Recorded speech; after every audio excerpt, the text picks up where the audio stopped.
ভারত ভালো লাগে না, ভারতের ছবি ভালো লাগে, মানে আধিপত্যবাদ খারাপ কিন্তু দীপিকা পাদুকোনে ভালো। জামাতের ইশতেহারে আমি একমাত্র দুঃখ যে জায়গাটা পেয়েছি, বড় দুঃখ, সেটা হচ্ছে যে ওখানে তারা ছবি ব্যবহার করেছেন। এই ছবিগুলি তারা আধিপত্যবাদী ভারতের বিভিন্ন সরকারি বেসরকারি ওয়েবসাইট থেকে, প্রতিষ্ঠান থেকে অনুমতিবিহীনভাবেই ব্যবহার করেছেন। এটা বলতেই হবে, কেননা ভারতের কাছে নিশ্চয়ই তারা অনুমতি চান না কোনো কিছু করার জন্য। আর ভারতীয় ছবি এনে তারা সেখানে পোস্ট করেছেন। তাদেরকে খুশি করতেই কি এমনটা? না, তারা কেন খুশি হবেন? এটা হচ্ছে তারা বাংলাদেশের মানুষদেরকে তাদের ইশতেহারে ছবি দেওয়ার মতো উপযুক্ত মনে করেন নাই। বিশেষ করে শিক্ষার ক্ষেত্রে তারা একটা ছবি ব্যবহার করেছেন, সরিষার ক্ষেতে কিছু শিশু তারা দৌড়াচ্ছে। সেই শিশুদের যে স্কুলের পোশাক, জামাতে ইসলাম যে ধরনের বাংলাদেশের কথা বলে এবং যে ধরনের স্কুল তারা কেউ কেউ পরিচালনা করেন, এই ধরনের পোশাক তাদের স্কুলগুলিতে নাই। তাদের সমস্ত ইউনিফর্মে বাচ্চাদেরকেও স্কার্ফ পরতে হয় এবং তাদের স্কার্ট পরা এবং হাঁটু দেখা যায় এমন স্কার্ট পরার কোনো অনুমতি নাই। কিন্তু তাদের ইশতেহারের মধ্যে এই ছবি এটা তারা ব্যবহার করেছেন এবং এটা ব্যবহার করেছেন ভারত থেকে চুরি করে। আধিপত্যবাদী ভারতের ছবিগুলি কি আসলে সুন্দর? কিংবা আমরা কি তাদের শাসনে গেলে আধিপত্যবাদী ভারতের সেই রকম চেহারা একটা ধারণ করবে আমাদের স্কুল কলেজ সেইগুলি? তারা যেভাবে পোশাক আশাক পরে, তাদের যে চিকিৎসকের ছবি ব্যবহার করেছেন, রোগীর ছবি ব্যবহার করেছেন, সেটাও আধিপত্যবাদী ভারতের। তো শফিক সাহেব ডাক্তার, তাদের দলে আরও ডাক্তাররা রয়েছেন, অন্তত বাংলাদেশের ডাক্তার, বাংলাদেশের রোগীদের ছবি যদি তারা নাও খুঁজে পান, নিজেদের ছবি দিতেন। তারা তো ডাক্তার, তিনি নিজেও তো পেশা ডাক্তার। হ্যাঁ, তারা ডাক্তার, অনেক ডাক্তার জামাত থেকে নির্বাচন করছেন, তাদের ডাক্তারদের একটা ছবি দিতেন। এইটাও ভারত থেকে নিয়েছেন। ভারত ভালো লাগে না, ভারতের ছবি ভালো লাগে, মানে আধিপত্যবাদ খারাপ কিন্তু দীপিকা পাদুকোনে ভালো, ব্যাপারটা কি এরকম? এই জিনিস আমাকে খুব দুঃখ দিয়েছে। এইটা আমি আশা করি নাই তাদের কাছ থেকে। আর মানে যদি কিছু নিবেনই না বললে, তাহলে এত সস্তা জিনিস নিবেন, এটা আমাকে দুঃখ দিয়েছে।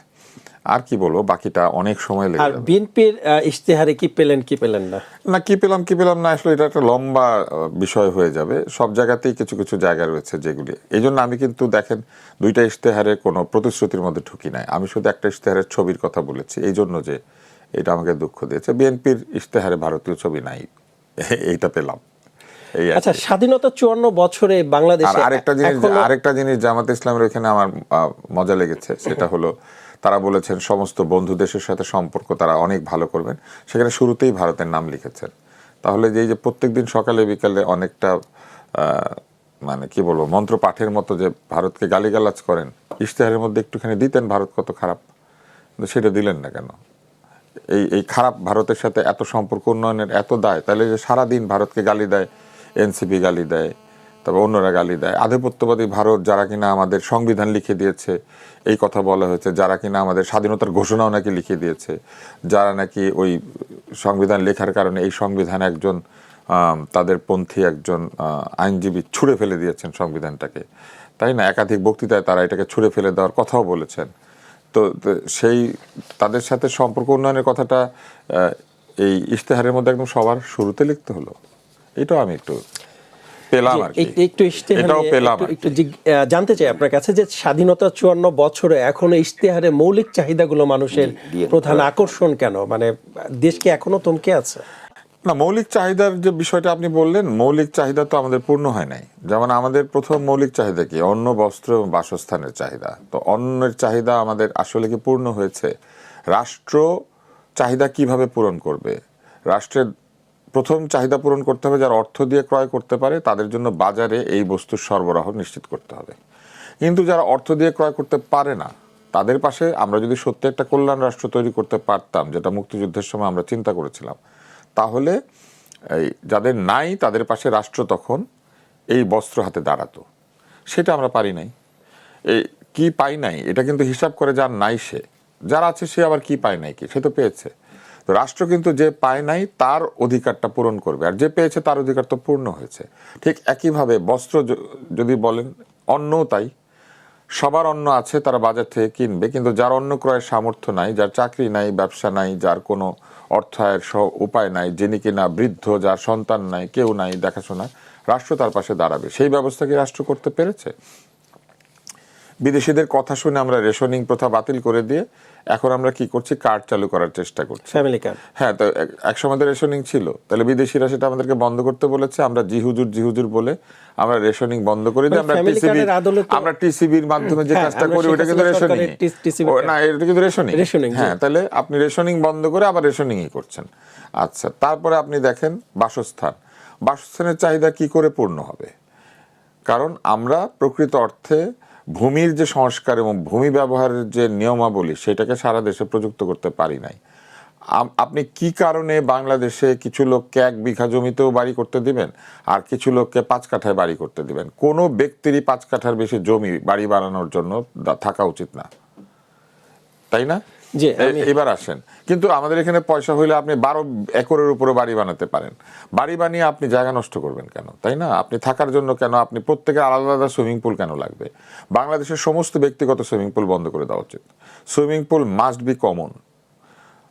মানুষ একটা এলাকাতে সুইমিং পুল থাকবে, মানুষ চাঁদা দিয়ে, একটা কেন একাধিক থাকতে পারে, 5টা থাকতে পারে, মানুষ চাঁদা দিয়ে ওইটাকে কমন ভাবে ব্যবহার করবে। কিন্তু একজন ব্যক্তি তার পরিবারের 5 জন লোকের জন্য পয়সা আছে বলে বিশাল সুইমিং পুল বানিয়ে বসে থাকে, এটা কি কারণে অ্যালাউ করা হয়? বাংলাদেশে কি পানি সস্তা? বাংলাদেশে কি সুইমিং পুল বানানো অপচয় না? কিন্তু দেখেন আমরা সেটা করি না। এগুলা হচ্ছে মৌলিক চাহিদার বিপরীতে আমাদের ব্যবস্থাকে দাঁড় করানো। এবং তারপরে আপনি যদি মনে করেন স্বাস্থ্যেরও একই ঘটনা। যার পয়সা নাই তার পাশে সরকার দাঁড়াবে, যার পয়সা আছে সে তো বিদেশ যাবে, সে বড় বড় হাসপাতালে ভর্তি হবে। আপনি কি দেখেছেন আমাদের বাংলাদেশের বড় বড় নেত্রীরা কেউ ঢাকা মেডিকেল কলেজে ভর্তি হয়? তারা নিজেরা যে হাসপাতালে ভর্তি হতে পারে না সেই হাসপাতালকে তারা জনগণের জন্য দিয়ে রাখে। সেইখানে ডাক্তারদেরকে চাকরি দিয়ে প্রত্যেকদিন সকাল বিকাল ডাক্তারদের নার্সদেরকে গালিগালাজ করে। 1000 বেডের হাসপাতালে 5000 রোগী ভর্তি করে তারা বলে হাসপাতাল ময়লা, হাসপাতাল নোংরা, হাসপাতালে চিকিৎসা হয় না। 1000 বেডের পদ আছে 1000 রোগীর জন্যই। 1000 বেডে কিন্তু নার্স কিন্তু 5 গুণ নিয়োগ দেওয়া হয় না। কিন্তু ওইখানে রোগী যখন ভর্তি করা হয় তখন একটা নার্সকে 5টা রোগী দেখতে হয়, যেখানে 2টা নার্সের একটা রোগী দেখার কথা, অথবা 3টা নার্সের একটা রোগী দেখার কথা। কমপক্ষে 2টা নার্স লাগবে একটা রোগীর জন্য। চিকিৎসা সেবার মানটা আমরা দেখতে পাচ্ছি। তো এগুলা তারা করে তারপরে তারা ইশতেহারের মধ্যে লেখেন আমরা স্বাস্থ্যে 8%, 10% হিসাব করে না তো কোনো রোগী ওখানে গিয়ে। আপনি 100% খরচ করার পরও গিয়ে যদি সেবা না পায় তাহলে আপনার ওই পয়সার কোনো মূল্য নাই। সেই রকম 8% জিডিপি দিয়ে দিব, 5% দিয়ে দিব, বড় বড় কথা যখন বলা হয় তখন কি তারা হিসাব করেছেন যে এই টাকা শেষ পর্যন্ত সঠিকভাবে ব্যবহৃত হবে এই নিশ্চয়তা তারা দিতে পারছেন কিনা? তারা কি আফজাল, মিঠু, গং যারা স্বাস্থ্য ব্যবস্থার মধ্যে দুর্নীতি চূড়ান্ত করেছে, তারা ডিজি অফিসের ড্রাইভারের যখন 200-250 কোটি টাকা পাওয়া গিয়েছে সেই ব্যবস্থা বদলাতে পারবেন সেই প্রতিশ্রুতি দিতে পেরেছেন? এই অন্তর্বর্তী সরকারের স্বাস্থ্য উপদেষ্টার 2 সহকারী দুর্নীতি করেছেন, সেই কারণে তারাই তাদের চাকরি নট করেছেন।